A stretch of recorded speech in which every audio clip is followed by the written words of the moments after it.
want to complete your profile on LinkedIn, it's really, really important you complete the summary section, but your first 3 lines have to be exciting and engaging. Don't put things like, financial consultant or IT or financial services in there or business broker. It doesn't work. You've got to basically capture people's imagination so they actually show more. They won't click show more unless you're encouraging the first 3 lines.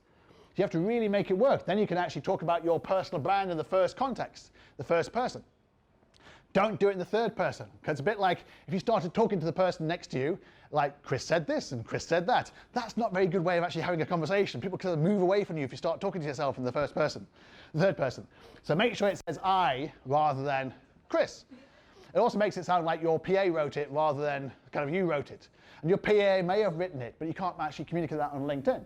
And then you want to put lots of videos on LinkedIn, because LinkedIn is very much about videos. You can watch LinkedIn in videos on LinkedIn without actually going to YouTube. So it's a fantastic way of communicating your personal brand.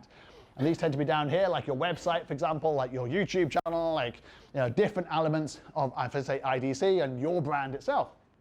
And then you want to communicate, for example, the company page. So the company basically is described the way the company is described on LinkedIn, the company page.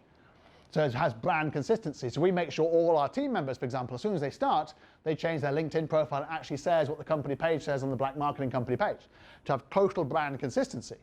Because the problem is that most people actually will then write about what they do at the company, not what the company can do for somebody else.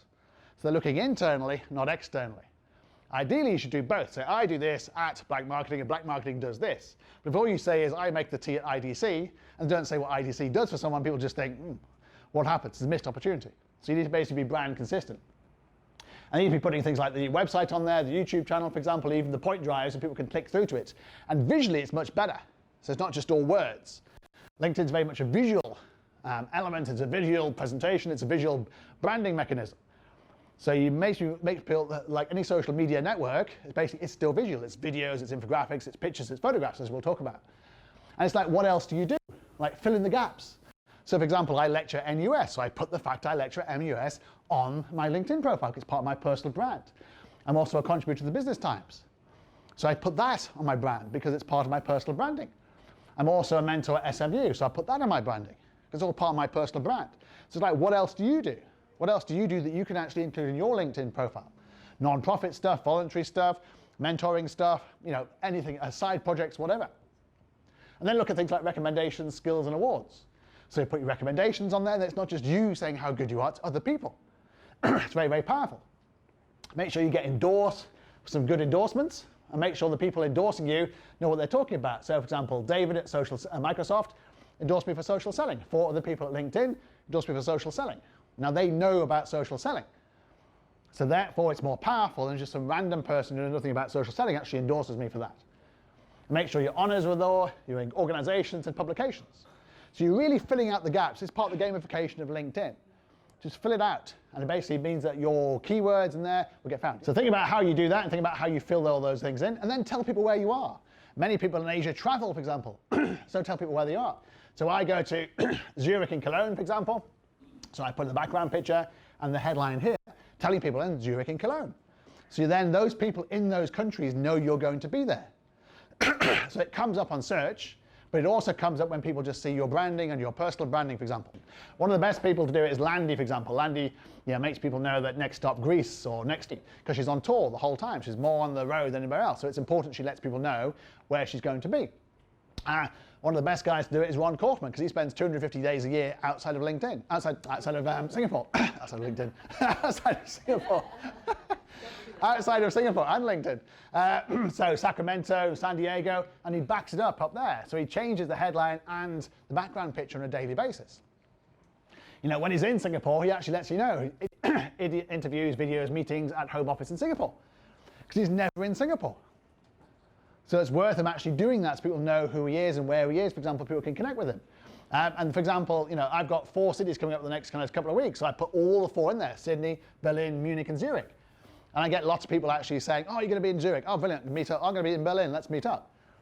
So it really communicates the fact you're in those particular cities, because your headline follows you around. So it's really, really, really, really powerful if you actually do that. And even if you follow your passion. So I went to Hong Kong to see Guns N' Roses in November. I thought, screw it, I'm going to put it on my LinkedIn. And I got people going, great, I'm going to Guns N' Roses too, because obviously like 50,000 people were seeing it in Hong Kong. So lots of other people met me before and after the shows. They were slightly worse for wear after the shows and couldn't hear me, but they basically, they met me as a result of seeing this. So it's worth putting things in there if you're changing your cities and going somewhere for a particular purpose, if you're still open for business meetings as a result of being there. So don't do things like this. Summary.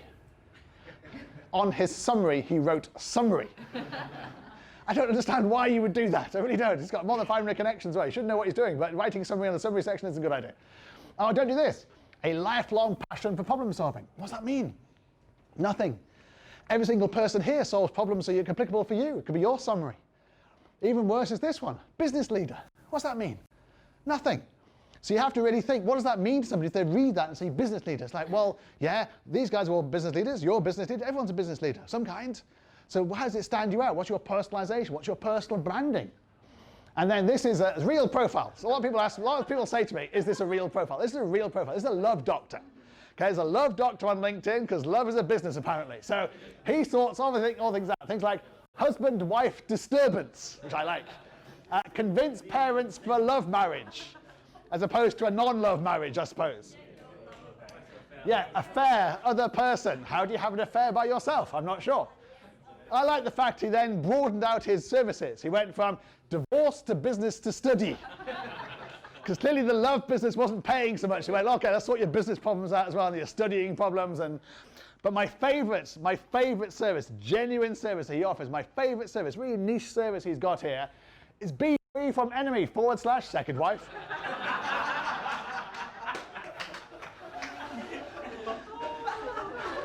He obviously thought the first wife business was too crowded, went for the second wife business. It's very niche. I like the way he combines enemy and second wife. As I've been divorced a couple of times, I can relate to this. This one person gave a recommendation of inverted commas. It's like if you give a recommendation to somebody, you have to look at what recommendation you actually gave them. And this guy here is out of work. So LinkedIn say that he is celebrating a work anniversary. At 4 years out of work. And they even say, congratulate him for being out of work. Can you imagine how many people went click, click, click, congratulations, mate, you're out of work. Great, so that's why he doesn't look very amused by this, all these people. What are you going, I got offered him a job or something, eh? And don't do this. Don't be endorsed for PowerPoint, Excel, and telling the time. No one wants to know you can actually tell the time. They assume you can tell the time by the time you're PowerPoint, Excel, don't do that.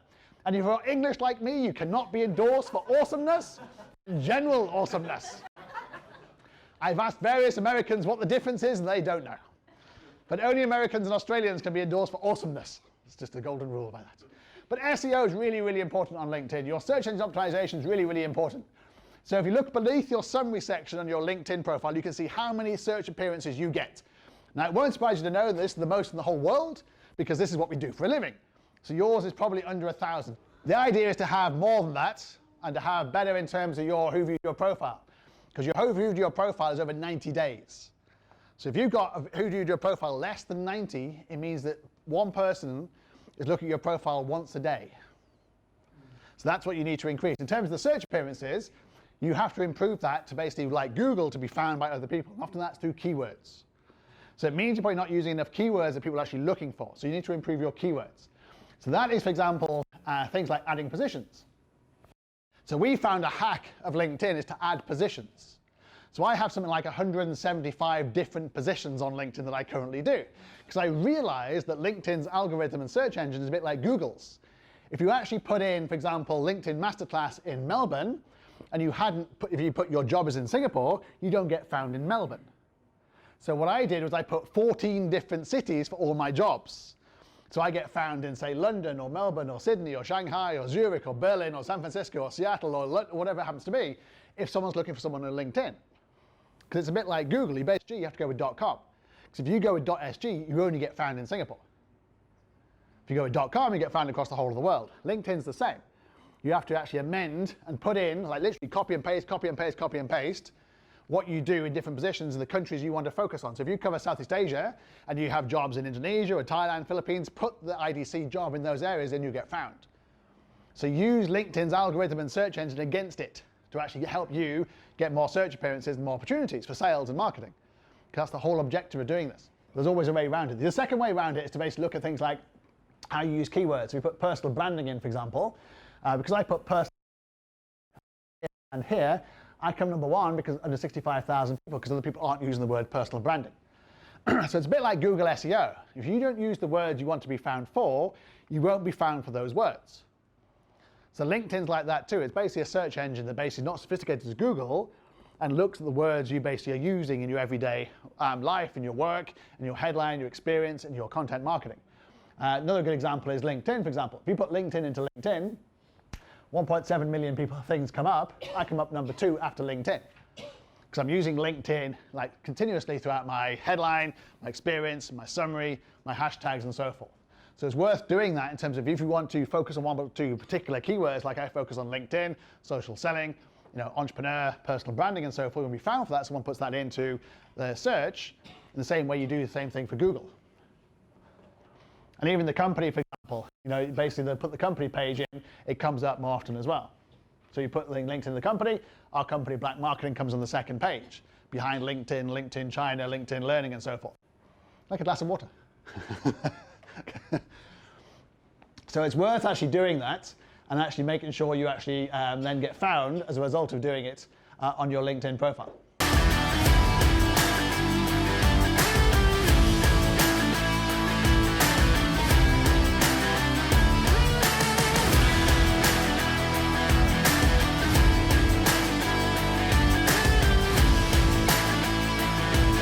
Out of work to create Black Marketing, and then having